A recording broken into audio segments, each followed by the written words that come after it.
Hello everyone, welcome to my channel startup classes. नमस्कार साथियों, स्वागत है एक बार फिर से मेरे चैनल स्टार्टअप क्लासेस पर। फ्रेंड्स, एलटी ग्रेड का बैच हमारा चल रहा है। मैं पर इसकी तैयारी कर रहा हूँ पूरी, जिसमें हमारे जो इंपॉर्टेंट चैप्टर्स हैं अभी फिलहाल वो चल रहे हैं जो टीजीटी में नहीं आ रहे। टीजीटी से रिलेटेड वीडियोस हमारे यूट्यूब चैनल पे भी अपलोड है, वहाँ से देख सकते हैं, आपको हेल्प मिलेगी काफ़ी। क्वेश्चन आंसर की भी सीरीज हमारी चल रही है, जिसमें आप प्रैक्टिस क्वेश्चन देख सकते हैं कि किस टाइप के क्वेश्चन आपके एग्जाम में आते हैं। और उनसे रिलेटेड अगर कुछ आपको प्रैक्टिस क्वेश्चन चाहिए तो नीचे डिस्क्रिप्शन में लिंक होता है, वहाँ से आप देख सकते हैं। किसी भी चैप्टर के नोट्स चाहिए तो भी डिस्क्रिप्शन में लिंक है फ्रेंड्स। टेलीग्राम ग्रुप का, उस पे हमारे नोट्स पड़े रहते हैं, वहाँ से आप उन नोट्स को देख सकते हैं। चलिए फ्रेंड्स, शुरू करते हैं। आज हमारा जो चैप्टर अभी चल रहा है केमिकल काइनेटिक्स, इसका पार्ट 3। तो ये लेक्चर नंबर 3 होने वाला है और आज का जो ये लेक्चर है ये काफ़ी ज़्यादा इंपॉर्टेंट, काफ़ी अच्छा है, क्योंकि इसमें आज हम एक तरह से इस चैप्टर का पार्ट नंबर 2 पढ़ेंगे। पार्ट नंबर 2 में हमने पार्ट नंबर 1 और 2 में जो हमने देखा, लेक्चर नंबर 1 और 2 में जो हमने देखा वो मेन चीज़ ये थी कि हमने पूरा रेट ऑफ रिएक्शन से रिलेटेड चीज़ें, कि रिएक्शन का जो रेट है वो किस-किस चीज़ पे डिपेंड करता है, और उससे रिलेटेड जो हमारे ऑर्डर ऑफ द रिएक्शन है, ये सब टर्म्स हमने देखी। आज की जो मेन चीज़ है, आज का जो हमारा चैप्टर है, वो चलता है एक बहुत अच्छे कांसेप्ट की तरफ, जो है कोलिजन थ्योरी। कि जो रिएक्शन होती है ना, जनरली वो किसके थ्रू होती है? कोलिजन थ्योरी के थ्रू होती है। तो इसके बारे में हमें पढ़ना है, और कोलिजन थ्योरी के साथ-साथ इसमें एक और कांसेप्ट आता है, और मतलब इससे रिलेटेड एक क्वेश्चन आती है, that is called the Arrhenius equation. उससे रिलेटेड भी काफ़ी सारे न्यूमेरिकल मिलते हैं। तो 2 चीज़ तो ये हो गई, जो हमें इस चैप्टर में आज हमें कवर करनी है। साथ-साथ एक टॉपिक और आता है फ्रेंड्स, इसमें आता है कैटलिस्ट का। ठीक है? तो कैटलिस्ट भी हमें आज करना है, उत्प्रेरण, उत्प्रेरण का सिद्धांत वगैरह ये सब क्या है, क्या चीज़ें इसमें हैं, वो सब भी हमें करना है। तो कुल मिला के इम्पोर्टेंट लेक्चर है, आप इसे ऐसे लाइटली नहीं छोड़ सकते, इम्पोर्टेंट चीज़ें इसमें आज इंक्लूड हैं। तो चलिए फिर शुरू करते हैं। सबसे पहली चीज़ जो हमारी आती है वो आती है कोलिजन थ्योरी, संघट्ट सिद्धांत। तो देखो, संघट्ट सिद्धांत का मतलब सिंपल सा वही है कि भाई टक्कर होना। अब टक्कर होना ये क्या मतलब है? सुनो ध्यान से। अब मैं कह दूँ, मान लो अ, 2 मॉलिक्यूल्स हैं, आपस में आके टकरा गए और रिएक्शन हो गई। It's just a hypothetical concept कि मैंने बताया कि 2 मॉलिक्यूल्स आए, आपस में टकराए और रिएक्शन हो गई। क्या हर एक तरीके से ऐसा हो सकता था कि मॉलिक्यूल बिल्कुल परफेक्टली टकराए हों? समझो, और मॉलिक्यूल्स के अंदर एटम्स जुड़े रहते हैं। ऐसा भी हो सकता है कई बार जो एटम्स होते हैं मॉलिक्यूल्स में से वो टूटते हैं और दूसरे तरीके से जुड़ते हैं। ये रिएक्शन का बेसिक आप पता होगा आपको, कि मॉलिक्यूल्स में क्या होता है, एटम्स अलग-अलग होते हैं, फिर वो दूसरे तरीके से रीअरेंज होते हैं और आपस में जुड़ के नया प्रोडक्ट बनाते हैं। तो संगत सिद्धांत ये तो कहता है हमें कि भई 2 मॉलिक्यूल्स हैं, आपस में टकराए और उनसे नए प्रोडक्ट बन गए।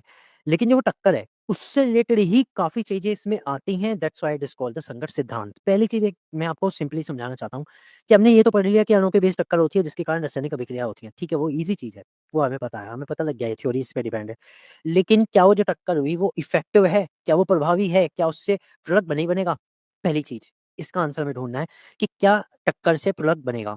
एक चीज़ हो गई। सेकंड थिंग, अगर टक्कर हो भी गई, तो क्या ऐसी इतनी इफेक्टिव होगी कि उसमें इतनी एनर्जी है कि एटम्स टूट जाएँगे और नए तरीके से जुड़ जाएँगे? एटम्स के टूटने में भी एनर्जी लगती है और एटम्स को नए तरीके से जुड़ने में भी एनर्जी चाहिए। भाई बॉन्ड्स टूटेगा तो भी एनर्जी चाहिए, बॉन्ड फॉर्म में होगा तो भी एनर्जी चाहिए।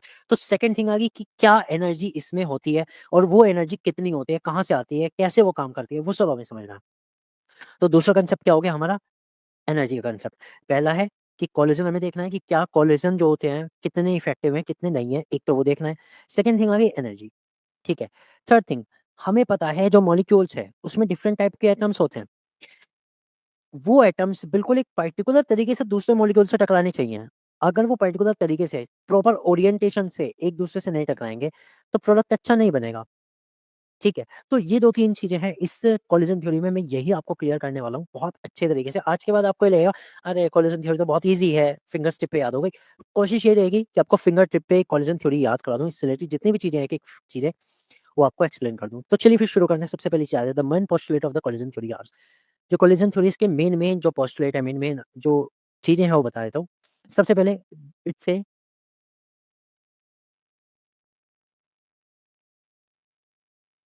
ए chemical reaction takes place due to the collision among the reactant molecules. ये कह रहे हैं कोई भी रासायनिक अभिक्रिया अभिकारक अणुओं के संघट के कारण होती है।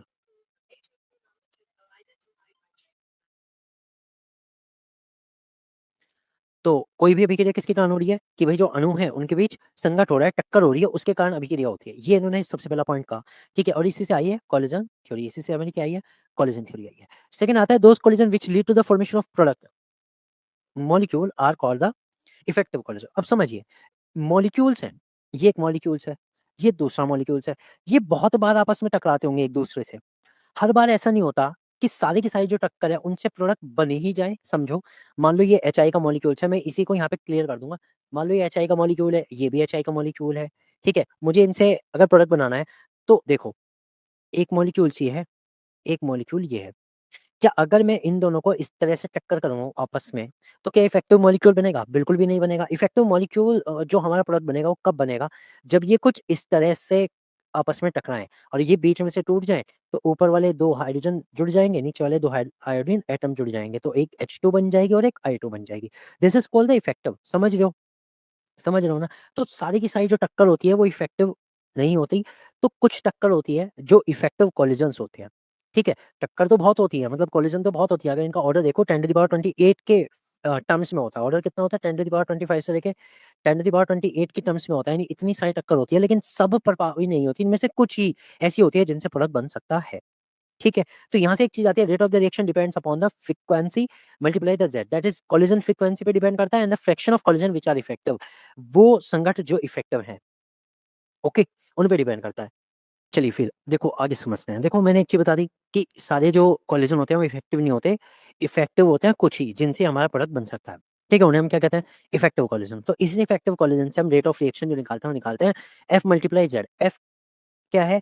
एफ है fraction of collision which are effective, कि वो टक्कर जो इफेक्टिव है, जिनसे हमारा प्रोडक्ट बन सकता है। एक चीज़, सेकंड थिंग जो इसमें मल्टीप्लाई हो रही है वो है Z. Z is the collision frequency, कि कितनी ज़्यादा टक्कर हुई है। तो प्रोडक्ट बनने के चांसेस भी उतने ज़्यादा हैं। भाई सुनो ध्यान से, प्रोडक्ट बनने के चांसेस उतनी ज़्यादा क्यों हैं?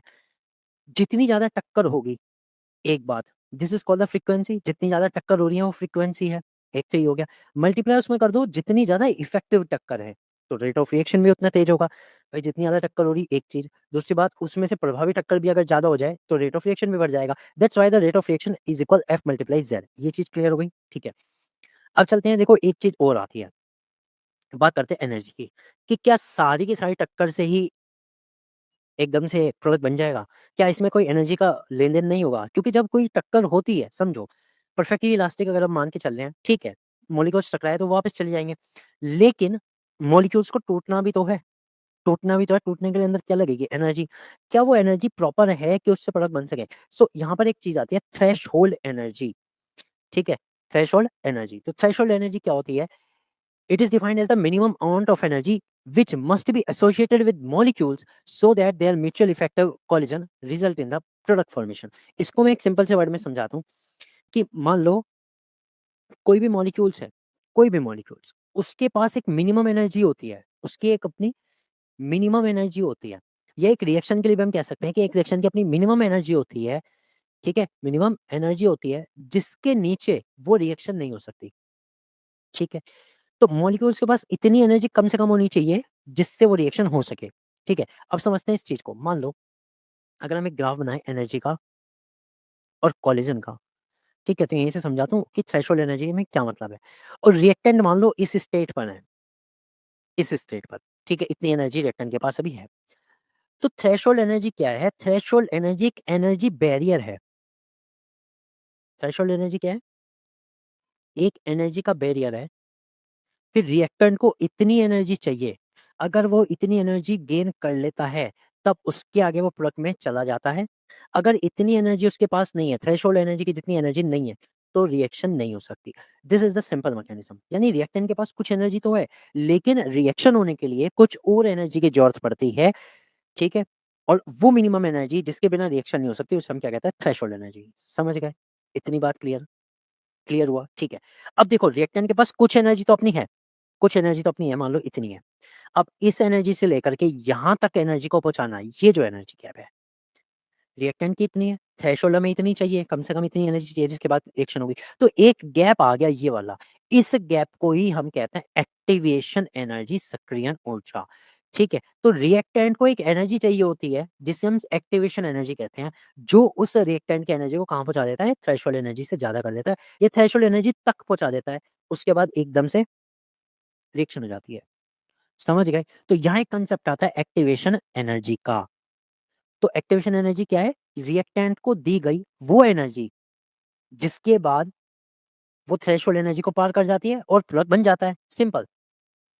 ठीक है? So what is activation energy? ये टॉपिक हमें पढ़ना है। तो एक्टिवेशन एनर्जी को समझते हैं। The minimum amount of energy required by reacting molecules to participate in the reaction is called the activation energy. भई एक्टिवेशन एनर्जी है क्या? किसी भी मॉलिक्यूल्स को दी गई वो एनर्जी जिसके बाद वो प्रोडक्ट बना सके। भाई यहाँ तक उसे चाहिए, ये हमारी थ्रेशोल्ड एनर्जी ई मान लेते हैं ईटी, ठीक है? और रिएक्टेंट की अभी एनर्जी फिलहाल यहाँ है, 0 तो नहीं होती, जब कोलिजन हो रहा है तो 0 तो नहीं मान सकते, ठीक है? कब मान सकते हैं? 0 नहीं मान सकते। तो यहाँ से लेके यहाँ तक इतनी जो एनर्जी उसे चाहिए, उसे हम क्या कहते हैं? Activation energy. और जैसे ही उसे एक्टिवेशन एनर्जी मिलेगी, वो इस बैरियर को पार कर जाएगा और इस बैरियर को पार करते ही वो किससे बन जाएगा? प्रोडक्ट में बदल जाएगा, ठीक है? एक बात क्लियर होगी। अब ध्यान से सुनो, रिएक्टेंट की एनर्जी इतनी थी, प्रोडक्ट की एनर्जी हमेशा से कम होती है। प्रोडक्ट की जो एनर्जी होती है जनरली वो रिएक्टेंट से कम होती है, ठीक है? काफ़ी हद तक केस में। कुछ केसेस में ज़्यादा भी होती है, वो भी हम समझेंगे कब होती है, एक्ज़ोथर्मिक, एंडोथर्मिक का केस है। लेकिन जनरली जो मैं बताना चाह रहा हूँ आपको एक चीज़, एक कांसेप्ट बताना चाह रहा हूँ। जनरली जो प्रोडक्ट की एनर्जी होती है, वो रिएक्टेंट की एनर्जी से कम होती है। कम क्यों होती है? क्योंकि प्रोडक्ट स्टेबल होते हैं। प्रोडक्ट क्या होते हैं? स्टेबल होते हैं। समझो ध्यान से, प्रोडक्ट क्या होता है? स्टेबल। और स्टेबल वाले को एनर्जी की ज़रूरत नहीं है। हमें पता है जो चीज़ स्टेबल है उसमें सबसे कम एनर्जी होती है। दैट्स व्हाई प्रोडक्ट जो होते हैं स्टेबल होते हैं और स्टेबल होने के कारण क्या हुआ? एनर्जी कम हो गई, ठीक है? समझ गए? अब रिएक्टेंट के पास इतनी एनर्जी थी, एक्टिवेशन एनर्जी हमने उसे दे दी, रिएक्शन होगी, रिएक्शन बनने के बाद प्रोडक्ट के पास इतनी एनर्जी बनी, इतनी एनर्जी बची है। तो हीट ऑफ रिएक्शन या फिर एनर्जी ऑफ द रिएक्शन कितनी आई? जितनी रिएक्टेंट में थी, जितनी प्रोडक्ट में बची, इसका जो गैप आएगा, वही हमारी क्या आएगी? Energy of reaction. Energy of reaction. और ऐसे ही तो निकालते भी हैं, प्रोडक्ट की एनर्जी में से रिएक्टेंट की एनर्जी माइनस कर दो, चाहे वो कम या ज़्यादा, प्रोडक्ट में से रिएक्टेंट की एनर्जी माइनस कर दो, तो जो ये गैप होता है उसे हम क्या कहते हैं? एनर्जी ऑफ रिएक्शन, ठीक है? क्लियर? तो फिलहाल हम एक्टिवेशन एनर्जी को देखते हैं कि एक्टिवेशन एनर्जी क्या है? कि एक रासायनिक अभिक्रिया में भाग लेने के लिए अभिकारक अणुओं को जिस न्यूनतम ऊर्जा की आवश्यकता होती है, एक लेवल से ऊपर कूदने के लिए, उसे हम क्या कहते हैं? सक्रियण ऊर्जा या एक्टिवेशन एनर्जी कहते हैं। अब ये समझ लो एक हाई जंप का केस है। एक पर्सन दौड़ के आ रहा है और उसे एक पोल के ऊपर से जंप करना है, ठीक है? हाई जंप में क्या होता है? एक पोल रखा रहता है, कोई एक खिलाड़ी आता है दूर से भागा-भागा, ठीक है? तो ये आ रहा है इधर को, भागा-भागा एक पोल लेकर के और इसे इसके ऊपर से जंप करना है। इसे इसके ऊपर से जंप करने के लिए जितनी एनर्जी चाहिए, कुछ तो एनर्जी उसके पास है, देखो ध्यान से सुनना, भाग के आ रहा है तो एनर्जी है, कुछ तो एनर्जी है। लेकिन ये जो उसे एनर्जी चाहिए जंप करने के लिए, इफेक्टिव जो एनर्जी है वो पोल से जो लेता है, उसे ही हम क्या कहते हैं? Activation energy. समझ में आई बात? अब जैसे ही उसको एक्टिवेशन एनर्जी मिली, किसके थ्रू? पोल के थ्रू। वहाँ पोल लेके भागता है ना वो, हाई जंप के लिए, तो पोल के थ्रू जो एनर्जी मिली, ठीक है? तो जो भी उसे एनर्जी मिली, वो ये क्या होगी? Activation energy. और जैसे ही एक्टिवेशन एनर्जी उसे मिली, उसने ये हाई जंप का जो पोल था उसे पार कर लिया, तुरंत से वो जीत जाता है, दैट इज़ प्रोडक्ट बन जाता है, simple. This is called the concept of activation energy. समझ में आई बात? ठीक है। तो एक्टिवेशन एनर्जी कितनी होगी? एक्टिवेशन एनर्जी कितनी होती है? Threshold energy minus average energy of reactant molecules. भई कैसे निकाल सकता हूँ? मुझे पता है ये थ्रेशोल्ड एनर्जी है, ठीक है? क्या है ये? थ्रेशोल्ड एनर्जी का बैरियर है और ये हमारी रिएक्टेंट की एनर्जी है। तो जो इसका गैप होगा, ठीक है? वही तो एक्टिवेशन एनर्जी होगी, थ्रेशोल्ड माइनस जितनी भी रिएक्टेंट के पास एनर्जी है, बस। ठीक है? तो ये इसका फ़ॉर्मूला हो गया। तो ई ए बराबर आप ऐसे भी लिख सकते हो, eighty that is threshold energy minus energy of reactant molecules.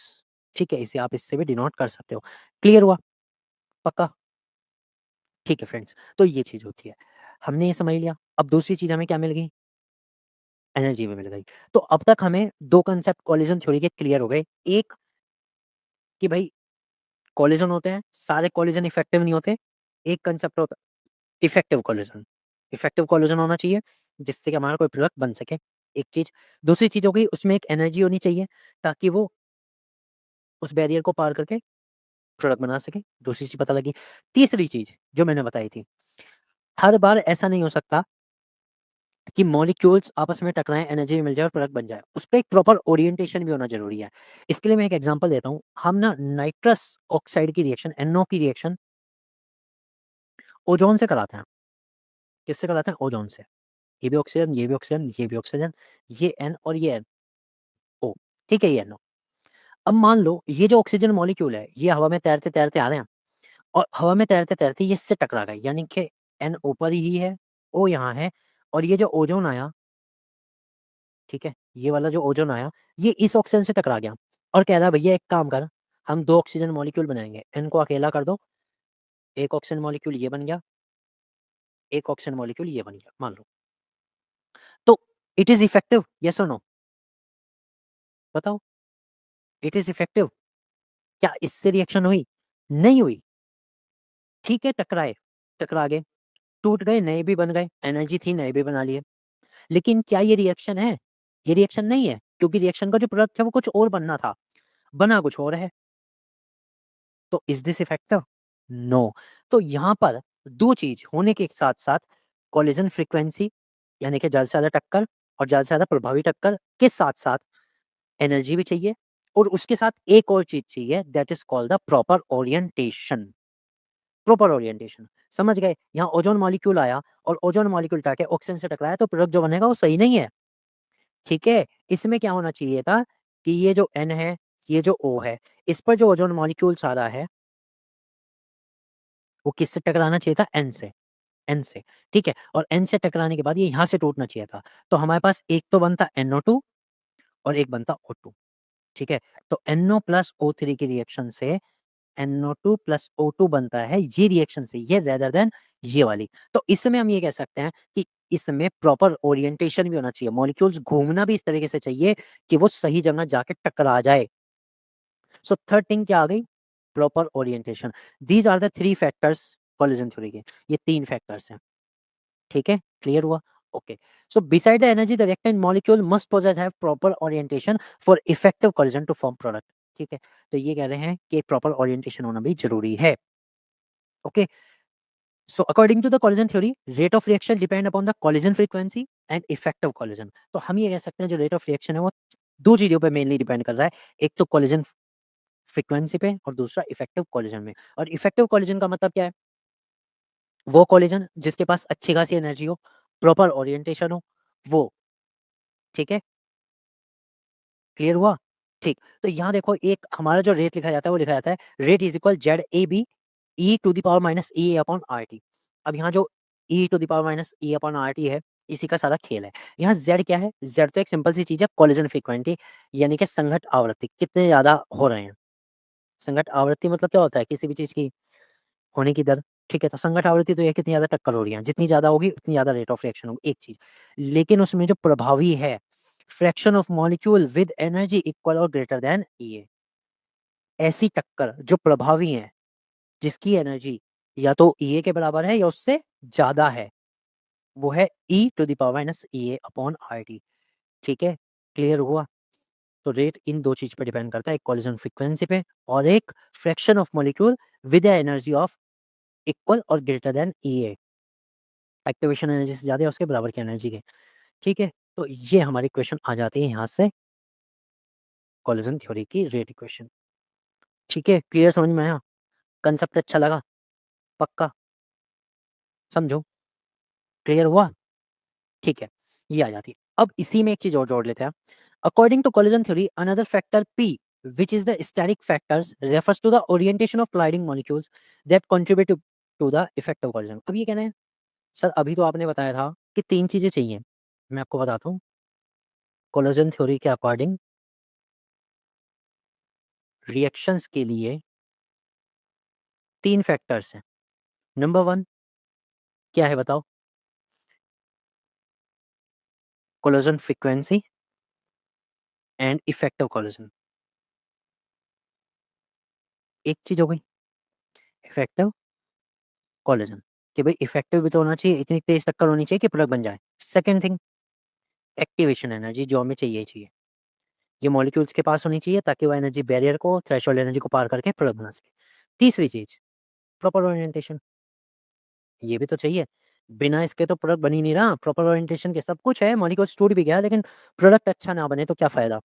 ठीक है, तो प्रॉपर ओरिएंटेशन भी चाहिए। तो ये कहना है पिछली वाली जो रिएक्शन आपने लिखी अभी इन 2 से, इन 2 का यूज़ करके आपने क्या लिखा K is equal ZAB into e to the power minus E upon RT. लेकिन आप इसमें प्रॉपर ओरिएंटेशन का फैक्टर लगाना भूल गए। तो प्रॉपर ओरिएंटेशन के फैक्टर के लिए हम क्या करते हैं इसमें P को मल्टीप्लाई करते हैं जो अणुओं के अभिविन्यास यानी कि उनके ओरिएंटेशन को दर्शाता है कि ऐसे ओरिएंटेशन जो बिल्कुल प्रॉपर ओरिएंटेशन है उसको भी मल्टीप्लाई कर दो, तब आपका रेट ऑफ रिएक्शन आ सकता है K is equal P into ZAB e to the power minus ERT। अब इसमें तीनों चीज़ हैं जो कोलिजन थ्योरी में होती हैं, है ना मज़ेदार बात? Proper orientation P, activation energy e to the power minus EA upon RT, ठीक है? और collision frequency that is ZAB, यही मैंने बताया, 3 चीज़ें हैं, तीनों की तीनों इक्वेशन में हैं। समझ गए? अच्छा लगा जान के? तो इक्वेशन में तीनों चीज़ें मैंने बता दी क्या-क्या हैं। और फ्रेंड्स एग्ज़ाम में क्या होता है, एग्ज़ाम में वो बस इतना सा चेंज करता है, K की जगह P की जगह कुछ और रख सकता है, ठीक है? ABCDD, जेड की जगह वो जनरली F रख लेता है because it is a frequency, और e to the power minus E upon RT as it is रहता है, इसमें कुछ चेंज नहीं होता। तो ये जो हमारी इक्वेशन आती है कोलिजन थ्योरी के थ्रू, रेट ऑफ रिएक्शन की इक्वेशन आती है, याद कर लेना, P into Z e to the power minus EA upon RT। अब AB लिखो ना लिखो इससे कोई फ़र्क नहीं पड़ रहा। AB का मतलब क्या है यहाँ पे मैं आपको बता दूँ, अगर हम ZAB इसका मतलब लिख रहे हैं, तो हम ऐसा मॉलिक्यूल ले रहे हैं बायोएटॉमिक मॉलिक्यूल्स। डायटोमिक मतलब आप कह सकते हो, ठीक है? डायटोमिक मॉलिक्यूल ले रहे हैं और मॉलिक्यूल भी 2 ही ले रहे हैं। मॉलिक्यूल्स भी कितने ले रहे हैं? डाई मॉलिक्यूल्स, ठीक है? ये बायोमॉलिक्यूलर रिएक्शन जिसमें सिर्फ 2 मोल, ज़्यादा नहीं है। तो ऐसे के लिए ये फ्रीक्वेंसी है, ठीक है? क्लियर समझ में आया? तो ऐसी रिएक्शन के लिए हमने ये लिखी। ठीक है, कांसेप्ट आपको क्लियर होनी चाहिए चीज़ें। अब यहीं से एक इक्वेशन आती है आरेनियस इक्वेशन। तो Arrhenius equation give a mathematical relation between the rate of reaction and activation energy. ये कह रहे हैं कि रेट कांस्टेंट और एक्टिवेशन एनर्जी के बीच एक रिलेशन जो दिया वो आरेनियस ने दिया था। और इसी इक्वेशन को हम आरेनियस समीकरण आरेनियस इक्वेशन कहते हैं। It was like this, K is equal A e to the power minus E upon RT। अब आप ये देखो यहाँ पर कि उन्होंने क्या करा, P को भी हटा दिया और Z को भी हटा दिया। P और Z की जगह अपना एक कांस्टेंट रखा that is called the Arrhenius constant और फ्रीक्वेंसी फैक्टर। अब ये फ्रीक्वेंसी फैक्टर सब कुछ इंक्लूड करके रखता है, प्रॉपर ओरिएंटेशन भी, नंबर ऑफ कोलिजन भी और कोलिजन फ्रीक्वेंसी भी, ठीक है? सब कुछ किस में आ गया? A में आ गया। बस। सो K इज़ इक्वल क्या रह गया? A into E to the power minus EA upon RT, ये आ गया। ठीक है फ्रेंड्स, ये चीज़ हो गई। अब हमें ये तो क्लियर हो गया एक रिएक्शन के लिए है, और ये रिएक्शन काफ़ी सारी चीज़ों पे डिपेंड करती है। तो इसके लिए हम क्या करते हैं, लॉगरिदम के रिएक्शन बताते हैं। लॉगरिदम हम क्या करेंगे, इस पूरी रिएक्शन का लॉग ले लो। तो लॉग K इज़ इक्वल क्या हो जाएगा, log A minus EA upon 2.303 RT, ये हो जाएगा। This is the equation number 2। तो ये हमारी मेन इक्वेशन आ जाती है। तो आर्हेनियस इक्वेशन में K is equal A into EA upon RT, चाहे तो ये लिखी आ जाए, log K is equal log A minus EA upon 0.330, ये लिखी आ जाए, ये भी सही है। 2 इक्वेशन सही हो गई। अब यहाँ पे हमें एक चीज़ समझ में आती है, कांसेप्ट समझना है यहाँ पर कि K में और टेम्परेचर में, समझो एक्टिवेशन एनर्जी तो एक ही चीज़ है, वो तो चाहिए चाहिए। रेट कांस्टेंट में और टेम्परेचर में क्या रिलेशन है? T में और रेट कांस्टेंट में क्या रिलेशन है? तो अगर मैं इनका रिलेशन निकालूँ तो मुझे यहाँ से पता लगता है that K is inversely proportional to T। यानी अगर मैं इसका ग्राफ बनाऊँ log of K and 1 upon T का, तो वो डाउनवर्ड आएगा। आएगा कि नहीं? क्यों? क्योंकि नेगेटिव साइन है। अब नेगेटिव साइन के कारण डाउनवर्ड आया, और जो इसका स्लोप आएगा, स्लोप जो आएगा वो किसके थ्रू आएगा? वो आएगा E upon A upon 2.303 R, ये इसके थ्रू स्लोप आएगा। फ्रेंड्स ये ग्राफ बहुत बार आता है, आपको पता होना चाहिए, ठीक है? ये ग्राफ आता है, आपको पता होना चाहिए, ठीक है? डाउनवर्ड स्लोप है क्योंकि नेगेटिव है, स्लोप किससे दिया जाएगा? A अपॉन 2.303 R, ठीक है? ये आप ग्राफ याद कर लेना, इतनी बात क्लियर हो गई। तो हमें एक चीज़ पता लगती है कि जैसे-जैसे टेम्परेचर बढ़ेगा, रेट कांस्टेंट घटेगा, ठीक है? अब मान लो एक रिएक्शन है जो अलग-अलग टेम्परेचर पे होती है। एक रिएक्शन जो अलग-अलग टेम्परेचर पे होती है, मैं उसे बताता हूँ। मान लो एट T1, K1 बराबर क्या हो जाएगा? तो ये हो जाएगा log K1 इज़ इक्वल, क्या हो जाएगा बताओ जल्दी से? हम इसमें देख सकते हैं log A तो सेम रहेगा। हाँ, दोबारा से लिखते हैं एट T1 log K1 हो जाएगा, log A सेम रहेगा minus EA upon 2.303 R into 1 upon T1 लिख सकता हूँ मैं। लिख सकता हूँ कि नहीं? बिल्कुल सही। अगर T2 टेम्परेचर हो जाए तब क्या होगा? रेट कांस्टेंट चेंज हो जाएगा। That will be log K2 बराबर log A minus EA upon 2.303 R into 1 upon T2, ये हो जाएगा। अब अगर मैं इनका कंपैरिज़न करूँ, that will be log K2 upon K1। K2 upon K1 अगर लॉगरिथम में लिख रहा हूँ, तो इसका मतलब क्या है बताओ? अगर log m अपॉन n है तो इसका मतलब m माइनस log n, यानी जो log m की कंडीशन है पूरी की पूरी इक्वेशन, उसमें से n वाले को माइनस कर दो। तो यहाँ से a वाला तो कैंसिल, log a कैंसिल, यहाँ से क्या बचेगा minus EA upon 2.303 r into 1 upon T1 minus 1 upon T2, ये बच जाएगा। और यहाँ से हम इसे एक और लिख सकते हैं, log K2 अपॉन K1 बराबर minus EA upon 2.303 r into T2 minus T1 upon T1 T2, ये आ सकता है। तो इसको हम ऐसे भी लिख सकते हैं। हाँ, माइनस नहीं आएगा, वो माइनस अंदर हमने ले लिया था, वो चेंज हो जाएगा। खैर, तो ये वाला हमारा आ गया। तो this is also the Arrhenius equation, ये भी अर्हेनियस इक्वेशन है, ये चीज़ें याद रखना। ठीक है फ्रेंड्स, तो अर्हेनियस इक्वेशन से रिलेटेड, कोलिजन थ्योरी से रिलेटेड चीज़ें मैंने बता दी। तो कोलिजन थ्योरी में सारी की सारी कंडीशन 3 चीज़ों पे घूमती है। First of all collision frequency, कितनी ज़्यादा टक्कर हो रही है और उसमें से इफेक्टिव कितनी है। ठीक है, जिनके पास इतनी एनर्जी है, एक्टिवेशन एनर्जी की जितनी, जो एनर्जी बैरियर थ्रेशोल्ड एनर्जी को पार कर सके। ठीक है, और फिर मॉलिक्यूल का थोड़ा-सा प्रॉपर ओरिएंटेशन भी ज़रूरी है, वो हो गई। अब अर्हेनियस ने उसमें से प्रॉपर ओरिएंटेशन और इन सबको कंबाइन करके एक कांस्टेंट रख दिया A, this is called the Arrhenius constant और फ्रीक्वेंसी फैक्टर। ठीक है, वो रख दिया, उसकी इक्वेशन बदल दी। बस इतनी सी चीज़ थी, बाकी इक्वेशन आ गई। अब यहाँ इस इक्वेशन का खेल क्या है? इक्वेशन का खेल ये है कि अगर एक पर्टिकुलर टेम्परेचर पे रेट कांस्टेंट दिया है, फिर हमने टेम्परेचर चेंज किया तो रेट कांस्टेंट भी चेंज होगा, रेट रिएक्शन चेंज होगी, क्योंकि हमें पता लग गया ना डिपेंड है, तो चेंज होगी। अब उसका जो रेशियो निकालना है वो हम इससे निकाल सकते हैं। ठीक है? K2 अपॉन K1 भी निकाल सकते हैं, यहाँ से K की वैल्यू भी निकाल सकते हैं फिर। ये सब हम निकाल सकते हैं ईज़िली। खैर फ्रेंड्स, यहाँ तक का क्लियर हुआ, कोलिजन थ्योरी होती है खत्म।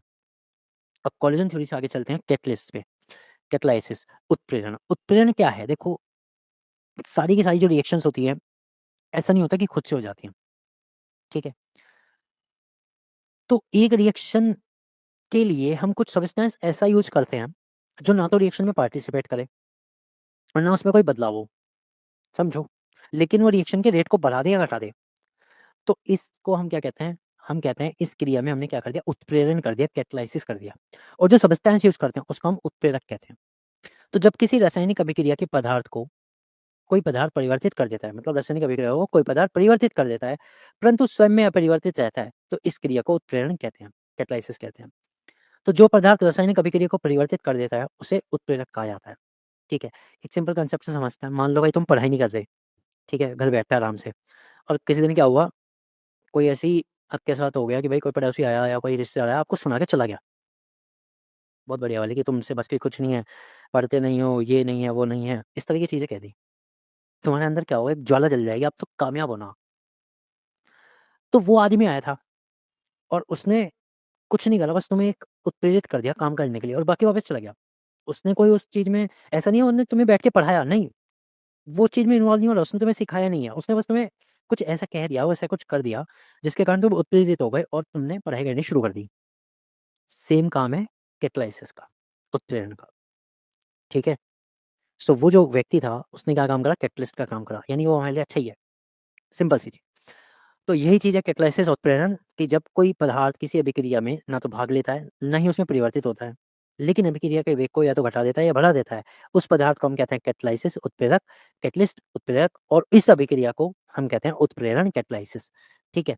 तो जैसे हम बात करते हैं ट्वाइस KClO3, यानी कि KClO3 का अपघटन, पोटेशियम क्लोरेट है ये, अगर हम इसको अपघटित करें, मतलब कि इसको रिड्यूस करें, डिकम्पोज़ करें, तो ये बनाता है ट्वाइस KCl प्लस 3O2। इस रिएक्शन में हम एक कैटलिस्ट यूज़ करते हैं, मैग्नीशियम डाइऑक्साइड, MnO2। तो ये रिएक्शन तेज़ी के साथ हो जाती है, कम ही टेम्परेचर पे हो जाती है, ठीक है? तो ये रिएक्शन में कैटलिस्ट कौन है? इस रिएक्शन में कैटलिस्ट MnO2, ये इसका कैटलिस्ट है, उत्प्रेरक है, ठीक है? क्लियर हुआ? अब बात करते हैं, कंडीशंस आती है समांगी उत्प्रेरण और विषमांगी उत्प्रेरण। बहुत ईज़ी सा कांसेप्ट है समांगी और विषमांगी का, इतना बड़ा कुछ नहीं है इसमें, कि जब उत्प्रेरण तब अभिकारक दोनों एक ही प्रावस्था में हो। मतलब कि जो भी हमारा रिएक्टेंट है, वो भी, और जो हमारा कैटलिस्ट हम यूज़ कर रहे हैं, वो भी। अगर इनकी फिज़िकल स्टेट सेम है, इनकी फिज़िकल स्टेट यानी प्रावस्था सेम है, ठीक है? तब ये कैसे कहलाएगी? समांगी उत्प्रेरण कहलाता है, होमोजेनियस कैटलिस्ट कहलाता है। जैसे कि CH3COO CH3 प्लस H2, इस रिएक्शन में अगर हम H2SO4 के साथ इसे कैटलिस्ट करते हैं, ठीक है? तो क्या होता है? इसमें हमारे पास क्या बनता है? एक तो बनता है एसिटिक एसिड CH3COOH प्लस एक बनता है अल्कोहल CH3OH ये बनता है। अब इस रिएक्शन में ध्यान दो, ये जो CH3COH है यानी कि मेथनॉल मिथाइल मेथनॉएट मिथाइल एथेनॉएट ये भी लिक्विड स्टेट में होता है और जो हम H2SO4 यूज़ कर रहे हैं एज़ अ कैटलिस्ट ये भी कैसा है? लिक्विड स्टेट में है, ये भी लिक्विड स्टेट में है। तो सेम है कि नहीं?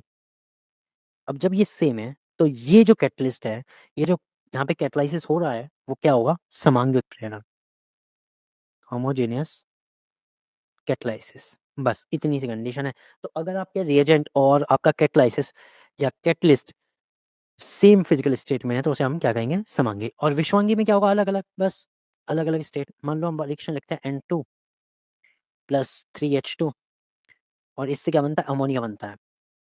अब इस समय जो कैटलिस्ट यूज़ किया जाता है, आयरन कैटलिस्ट यूज़ किया जाता है। आयरन, आयरन कैसा है? सॉलिड स्टेट में। जबकि जो हमारे रिएजेंट हैं या रिएक्टेंट्स हैं, सब के सब कैसे हैं? गैस फेज़ में। तो दोनों की जो फिज़िकल स्टेट है इनकी, वो डिफरेंट है, ठीक है? और जब डिफरेंट है तो कैसा हो जाएगा? हेटेरोजेनियस कैटलिस्ट या कैटालाइसिस, ओके? तो ये हो गया विषमांगी उत्प्रेरण, ठीक है? अब सुनो, कैरेक्टरिस्टिक्स ऑफ कैटलिस्ट उत्प्रेरक के कुछ लक्षण होते हैं, कुछ खास बात होते हैं, वो कौन-कौन से हैं? First of all, it can on initiate the reaction ये कभी भी अभिक्रिया को प्रारंभ नहीं कर सकता। जो रिएक्शन नहीं हो रही, तो वो नहीं हो रही। आप उसमें कैटलिस्ट मिला दो, रिएक्शन शुरू नहीं होगी। ये रिएक्शन शुरू होने के बाद उसको तेज़ या कम कर सकता है, प्रारंभ नहीं कर सकता, एक चीज़। Second, does not change the equilibrium constant ये इक्विलिब्रियम कांस्टेंट को चेंज नहीं कर सकता, साम्यावस्था स्थिरांक को नहीं बदलता। साम्यावस्था स्थिरांक का मतलब क्या होता है? जब rate of forward reaction and the rate of backward reaction equal हो जाते हैं, तो दोनों रिएक्शन का रेट इक्वल हो जाता है, ये उसको भी चेंज नहीं करता। ठीक है, रिएक्शन को तो तेज कर देता है लेकिन इक्विलिब्रियम कांस्टेंट जहाँ पे आना है वहीं आएगा। ठीक है? It catalyses the both forward and the backward reaction. अब ऐसा क्यों होता है? क्योंकि ये फॉरवर्ड और बैकवर्ड दोनों रिएक्शन को कैटलाइसिस करता है। जितनी अग्र अभिक्रिया को बढ़ाता है, अगर कोई रिवर्सिबल है तो ये बैक वाले को भी उतनी तेज प्रेरित करता है। इसलिए जो इक्विलिब्रियम कांस्टेंट है वो चेंज नहीं होता। भाई समझो इक्विलिब्रियम कांस्टेंट क्या होता है? जब फॉरवर्ड रिएक्शन का रेट और बैकवर्ड का रेट बराबर हो जाए। यही तो होता है इक्विलिब्रियम, ठीक है? अब ये क्या कर रहा है? ये बैकवर्ड को भी एक तरह से उत्प्रेरित कर रहा है, तो फॉरवर्ड को भी उत्प्रेरित कर रहा है। तो जब दोनों को सेम टाइप से उत्प्रेरित कर रहा है, तो ऑब्वियसली इसमें कोई चेंज नहीं आएगा। ठीक है? Next, small amount of catalyst can catalyse large amount of reactants. ये कह रहे हैं कैटलिस्ट की एक बहुत छोटी-सी अमाउंट, बहुत बड़ी रिएक्टेंट्स के अमाउंट को कैटलाइज़ कर सकती है, एक चीज़। And these are the reaction specific. ये रिएक्शन के लिए स्पेसिफिक होते हैं, यानी एक पर्टिकुलर रिएक्शन के लिए एक पर्टिकुलर टाइप का ही कैटलिस्ट यूज़ होता है। ठीक है? ये सारी चीज़ें आपको क्लियर होनी चाहिए। तो ये हो गए उत्प्रेरक के लक्षण आपसे पूछा जा सकता है। अब बात करते हैं कि उत्प्रेरक का अभिक्रिया की दर पर क्या प्रभाव पड़ता है, रेट ऑफ रिएक्शन पे क्या प्रभाव पड़ता है। सो कैटलिस्ट हमें पता लग गया are the substance which influence the rate of reaction without being consume. हमें पता लग गया कि उत्प्रेरक वे पदार्थ हैं जो बिना यूज़ हुए अभिक्रिया की दर को प्रभावित करते हैं। मतलब उसमें कंज्यूम नहीं होता है, बस अभिक्रिया के रेट को चेंज कर देते हैं। द प्रेजेंस ऑफ कैटलिस्ट में इंक्रीज और decrease the rate of reaction depending on whether the catalyst is positive और नेगेटिव।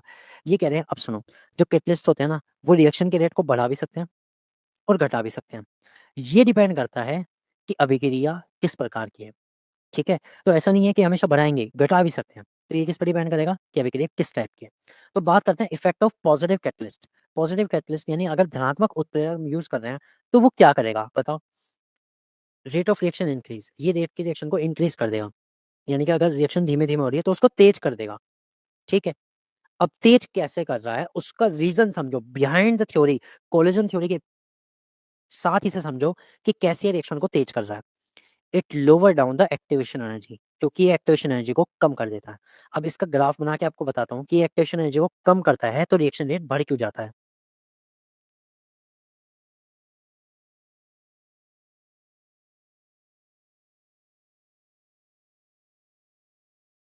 ये हमारा एनर्जी का ग्राफ रहेगा और ये हमारा कोलिजन का ग्राफ रहेगा, क्योंकि हम कोलिजन थ्योरी पढ़ रहे हैं, ठीक है?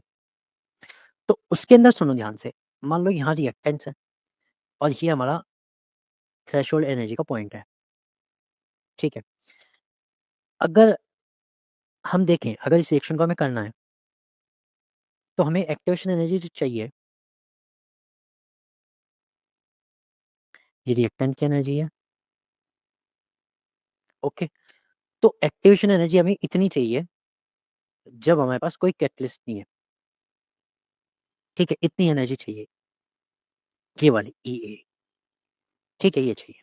लेकिन अगर हम इस रिएक्शन में कैटलिस्ट यूज़ करें, तो वो क्या करता है, इस एक्टिवेशन एनर्जी को क्या कर देता है, कम कर देता है।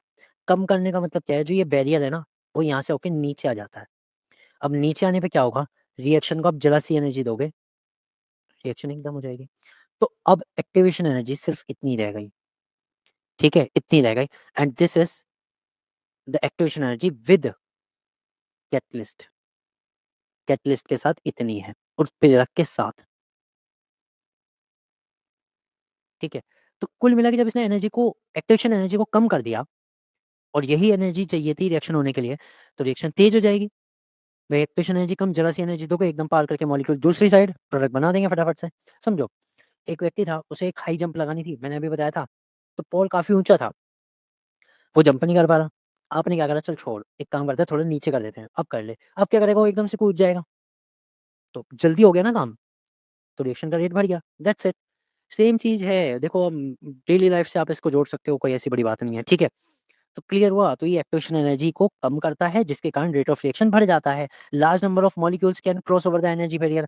बहुत ज़्यादा संख्या में जो मॉलिक्यूल्स हैं, वो एनर्जी बैरियर को पार कर जाते हैं और प्रोडक्ट ज़्यादा बन जाता है, ठीक है? अब बात करते हैं इफेक्ट ऑफ नेगेटिव कैटलिस्ट। अब ये क्या करता है, इंक्रीज़ द एक्टिवेशन एनर्जी। ये एक्टिवेशन एनर्जी को बढ़ा देता है, मतलब कि जो हमारा ग्राफ होगा, ठीक है? अब उसके लिए और एनर्जी चाहिए, ठीक है? यानी अब भाई जो हमारा इनिशियल ग्राफ है, तो इनिशियल ग्राफ तो ये है कि यहाँ से कूद के जा रहा है और यहाँ प्रोडक्ट बना रहा है, ये रिएक्टेंट है। अब एक्टिवेशन एनर्जी फिलहाल इतनी है, ठीक है? Without catalyst.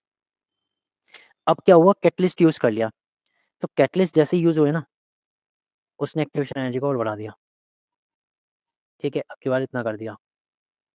ये है एक्टिवेशन एनर्जी विद कैटलिस्ट। तो मुझे बताओ रिएक्शन का रेट घटेगा या बढ़ेगा? घट जाएगा। अभी तो पोल आपने नीचे करा था, अब की बार पोल उठाया और ऊपर कर दिया, कि अब कूद के दिखाओ इस पे से, कूद ही नहीं पा रहे, ठीक है? जब कूद नहीं पा रहे तो रिएक्शन का रेट घट गया, सिंपल सी बात। तो rate of reaction decrease as some active molecules become inactive. जो एक्टिव मॉलिक्यूल्स थे वो भी इनएक्टिव हो जाते हैं। वो भी नहीं कूद पा रहे, दैट इज़ इनएक्टिव हो जाते हैं। समझ गए? सो नेगेटिव क्या करते हैं? नेगेटिव से हमें पता लग गया, एक्टिवेशन एनर्जी को बढ़ाते हैं, कम नहीं करते, एक्टिवेशन एनर्जी को बढ़ाते हैं और रेट ऑफ रिएक्शन घटाते हैं। और जो हमारे पॉजिटिव थे, वो एक्टिवेशन एनर्जी को कम करते हैं, रेट ऑफ रिएक्शन को बढ़ाते हैं। ठीक है? कांसेप्ट क्लियर हुआ? तो ये थे कैटलिस्ट का concept according to the rate of reaction and collision theory. चीज़ें क्लियर होनी चाहिए, क्वेश्चंस इनमें से आते हैं। ओके? चलते हैं आगे। अब एक और चीज़ थी जो हमारे सिलेबस में दी गई थी, एंजाइम कैटालिसिस, यानी कि कुछ ऐसे एंजाइम होते हैं, ऐसे कैटलिस्ट होते हैं जो एंजाइम्स होते हैं। अब ये होते क्या है, सब पढ़ो। एंजाइमों द्वारा रासायनिक अभिक्रियाओं का उत्प्रेरण एंजाइम उत्प्रेरण कहते हैं। तो एंजाइम्स एक तरह से ना बायोमोलिक्यूल्स होते हैं, जो किसी न किसी रिएक्शन को कैटालाइज़ करते हैं। ठीक है? So catalysis of chemical reaction by the enzyme is called enzyme catalysis. तो जब किसी केमिकल रिएक्शन का एंजाइम के थ्रू कैटालाइसिस होता है, तो उसे हम एंजाइम कैटालिसिस कहते हैं, एंजाइम उत्प्रेरण कहते हैं। अनेक जैव रासायनिक अभिक्रियाओं के लिए एंजाइम उत्प्रेरक का कार्य करते हैं। बहुत सारी ऐसी केमिकल रिएक्शंस होती हैं, बायोकेमिकल रिएक्शन, जिनके लिए एंजाइम यूज़ होते हैं। एंजाइम होते क्या हैं? एंजाइम उच्च अणुभार वाले नाइट्रोजन युक्त जटिल कार्बनिक यौगिक अर्थात प्रोटीन होते हैं, जो जीवित कोशिकाओं से उत्पन्न होते हैं। ठीक है? तो ये क्या होता है? नाइट्रोजन युक्त जटिल, मतलब कि कॉम्प्लेक्स कार्बनिक ऑर्गेनिक कंपाउंड्स हैं, complex nitrogenous organic compound of high molecular weight, that is protein, which are produced by the living cells, जो लिविंग सेल से बनते हैं। ओके? सो ये मुख्य रूप से जैव रासायनिक अभिक्रियाओं को ही उत्प्रेरित करते हैं, इसलिए इन्हें जैव उत्प्रेरक भी कहते हैं। अभी-अभी बताया था मैंने। तो कुल मिला के हमें एंजाइम से क्या पता लगा, कि जो एंजाइम होते हैं, सबसे पहली बात तो ये है क्या? लिख लेते हैं, नाइट्रोजनस ऑर्गेनिक प्रोटीन, ठीक है? नाइट्रोजनस ऑर्गेनिक है, जनरली प्रोटीन है। प्रोटीन है, करते क्या हैं? कैटालाइसिस बायोकेमिकल रिएक्शंस, जैव रासायनिक अभिक्रियाएँ जो हमारे शरीर के अंदर होती हैं, पौधों के अंदर होती हैं, उनको कैटालाइसिस करते हैं and that's why they are called bio catalyst. इन्हें हम बायो कैटलिस्ट भी कहते हैं, जैव उत्प्रेरक भी कहते हैं। ये इनका छोटा-सा फ्लो चार्ट बन गया, जो आप याद रख सकते हो, ठीक है? अब आगे की बात सुनो, इनका मैकेनिज़्म क्या होता है? इनका मैकेनिज़्म देखो यहाँ समझाता हूँ। ये ई तो एंजाइम है और एस हमारा सबस्ट्रेट है। तो सबसे पहले ये सबस्ट्रेट के साथ जुड़ के एक इंटरमीडिएट कंपाउंड बनाते हैं ईएस। ये जो रिएक्शन होती है बहुत ही फास्ट होती है, तेज़ होती है और रिवर्सिबल है, यानी वापस हो सकती है। अब ये जो ईएस है, ये टूट करके एंजाइम अलग हो जाता है और एस को प्रोडक्ट में चेंज कर देता है। ये स्लो स्टेप होता है और रेट डिटरमाइनिंग स्टेप भी है। आरडीएस रेट डिटरमाइनिंग स्टेप भी है, ठीक है? तो इसका मैकेनिज़्म होता है। तो सबस्ट्रेट सबसे पहले एंजाइम जो है सबस्ट्रेट के साथ जुड़ता है, फिर सबस्ट्रेट को प्रोडक्ट में बदल देता है, ठीक है?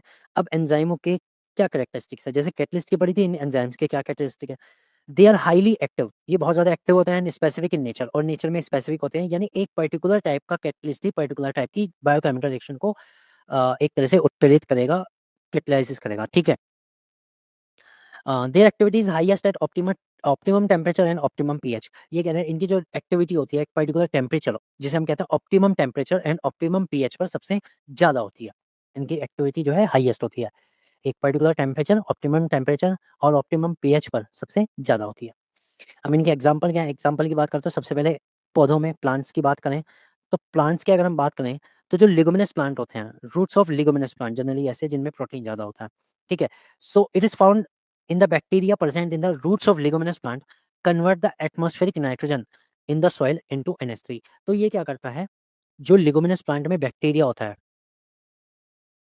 लिग्यूमिनस मैंने बताया ना प्रोटीन वाले, लाइक दाल हो गई, ठीक है? दाल वगैरह के जो प्लांट्स होते हैं, सोयाबीन वगैरह, उन्हें हम लिग्यूमिनस प्लांट कहते हैं, इनकी जड़ें भी मोटी होती हैं।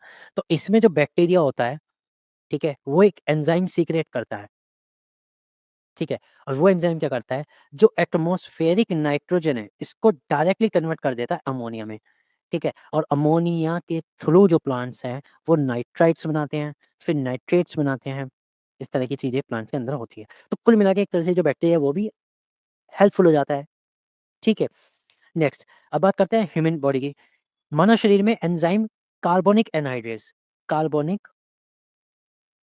एनहाइड्रेज, ये एक एंजाइम है, ठीक है? जो क्या करता है, CO2 और H2O की अभिक्रिया को उत्प्रेरित करता है, ठीक है? तो CO2 और H2O की जो रिएक्शन है, वो एक कार्बनिक एनहाइड्रेज है, जिसके कारण ये रिएक्शन कैटालाइज़ होती है और क्या बनता है, HCO3 नेगेटिव। अब जनरली एक बात सुनो, ये होता क्या है, जब ये ब्लड में मिक्स होती है, तब तो ये रिएक्शन फॉरवर्ड होती है,